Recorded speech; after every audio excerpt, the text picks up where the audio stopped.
What up, M&R family? It's your girl Mag. It's Rosh. But look, man, back with another reaction video. But look, man, thanks for tuning in with us on this reaction video. But if y'all new to our channel, Mag, let them know how they can be a part of the M&R family. Go ahead and hit that subscribe button. Don't forget to like this video. And if you guys want to stay tuned and drop videos, turn the notification bell. Today we got Denzel Washington, the only Hollywood star telling the truth about race. And this video is from Larry Elder channel. But look, man, any other videos that y'all want to see us react to on the channel, just drop them things down in the comments. But look, man, don't forget, hit the like button, subscribe to the channel. But look, man, let's get to this video. Let's get to it.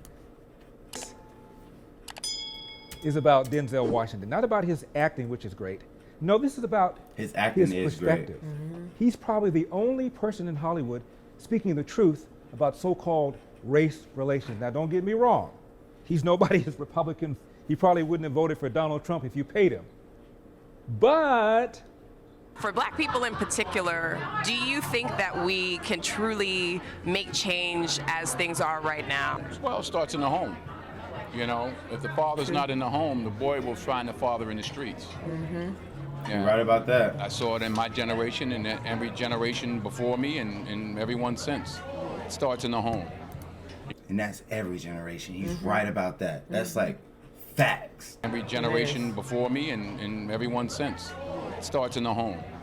You know, if the streets raise you, then the judge becomes your mother, and you know, and prison becomes your home. Your home. This interviewer was determined to get Denzel Washington to go BMW.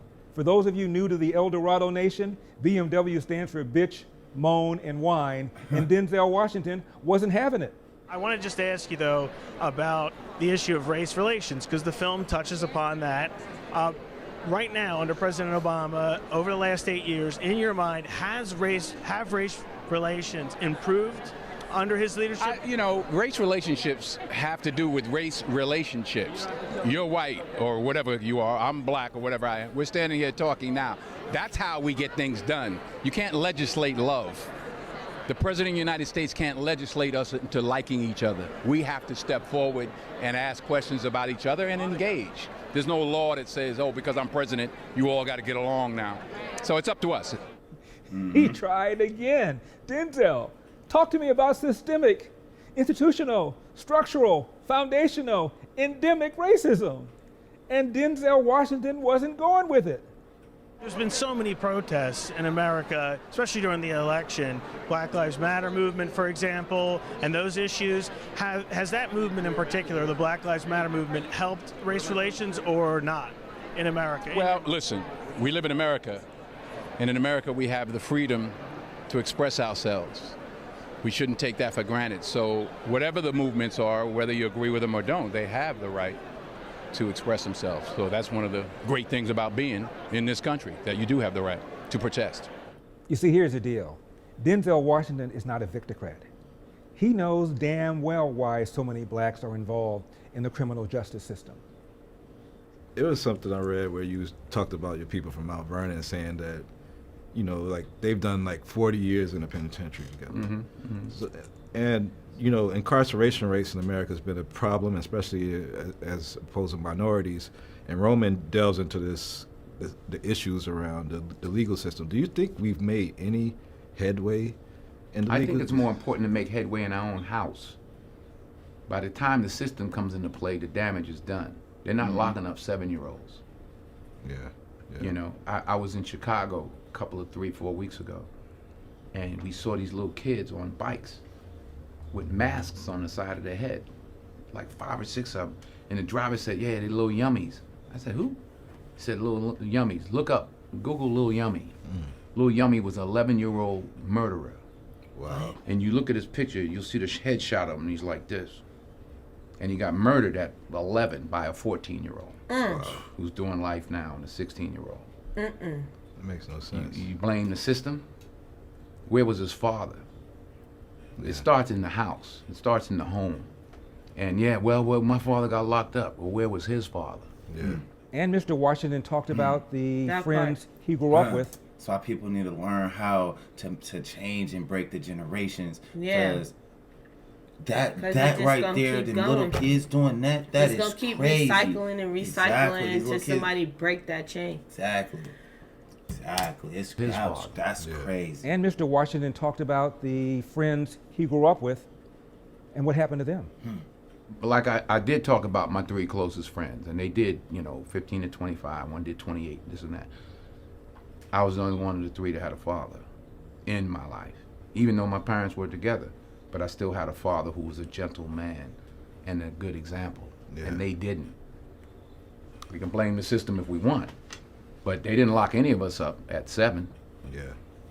We were all doing enough to get locked up at 13. My parents sent me in another direction. They didn't have anybody to help them, and they kept doing what they was doing. The formula for success: hard work, focus, commitment, persistence, perseverance, sacrifice, and believing in yourself. But remember, dreams without goals are just dreams, and they ultimately fuel disappointment. So have dreams, but have goals. Life goals, yearly goals, monthly goals, daily goals. I try to give myself a goal every day. Sometimes it's just to not curse somebody out. Simple goals, but have goals. And understand that to achieve these goals, you must apply discipline and consistency. In order to achieve your goals, you must apply discipline, which you have already done, and consistency every day, not just on Tuesday and miss a few days. You have to work at it every day. You have to plan every day. You've heard the saying, we don't plan to fail, we fail to plan. Hard work works. Working really hard is what successful people do. And in this text, tweet, twerk world that you've grown up in, remember, just because you're doing a lot more doesn't mean you're getting a lot more done. Remember that. Just because you're doing a lot more doesn't mean you're getting a lot more done. Don't confuse movement with progress. My mother told me, she said, yeah, because you can run in place all the time and never get anywhere. So continue to strive, continue to have goals, continue to progress. Quite a contrast from this. Being a black man in America isn't easy. The hunt is on. And you're the prey.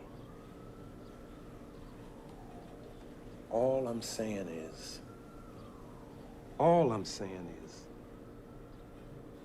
survive. To this. That was from the movie Menace to Society. We all have different talents. Some of you will be doctors, some lawyers, some scientists, some educators, some nurses, some teachers. Yeah, okay. Some preachers. The most selfish thing you can do in this world is help someone else.